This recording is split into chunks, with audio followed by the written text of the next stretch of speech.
Troviamo la via Paolo Andreani poco prima o poco dopo i giardini della Guastalla. Paolo Andreani nacque a Milano il 27 maggio 1763 in una famiglia nobile e fin da giovane si distinse per il suo spirito irrequieto e curioso. Figlio di Giovanni Pietro Paolo Andreani e Clementina Sormani, Paolo era il più giovane di 4 fratelli.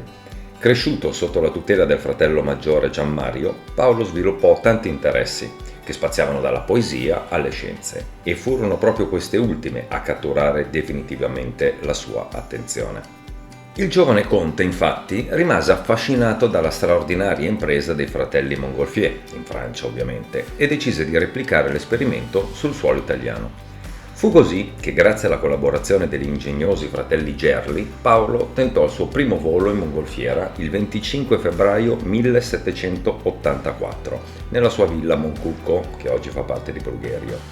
Sebbene si sollevò solo di pochi metri, fu un successo che lo incoraggiò a pianificare un volo pubblico il 13 marzo dello stesso anno. Invitò l'imperatore Giuseppe II, che non solo declinò l'invito perché sicuro del fallimento, ma anche, sembra, che pagò i fratelli Gerli per non assistere più Andreani. Nonostante questo, Paolo non si lasciò scoraggiare. Anziché farsi fermare dalla defezione degli ingegneri, sostituì i fratelli Gerli con 2 coraggiosi e parrebbe ubriachi contadini locali, Giuseppe Rossi e Gaetano Barzago, e riuscì a salire a ben 1537 metri d'altezza, percorrendo 8 km fino a Caponago. Questo volo segnò la storia dell'aeronautica in Italia e fece di Paolo Andreani una celebrità. L'eco della sua impresa giunse fino a Parigi, dove venne invitato dall'Accademia Reale. Tuttavia Paolo decise di abbandonare l'aerostatica per dedicarsi a una nuova avventura, l'esplorazione. Nel 1789 partì per il continente americano, dove intraprese un viaggio epico attraverso i Grandi Laghi, visitando e studiando le tribù native americane. Le sue osservazioni su questi popoli e sul territorio rappresentano un contributo importantissimo alla conoscenza etnografica e storica dell'epoca.